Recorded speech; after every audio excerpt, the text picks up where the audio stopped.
This is a 04 S60 with a replacement wiper transmission and motor that I just installed.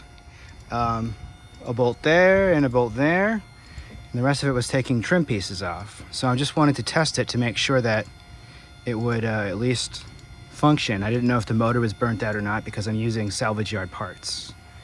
But it seems to sound and look okay. I don't know of anything really to lubricate. Everything seems to be behind a seal, like a grease seal already. So it looks okay. And I believe that the motor it came with it looks like it's working fine. And if anything's out of synchronization, I can't tell by looking at it. But here's what it looks like on the driveway.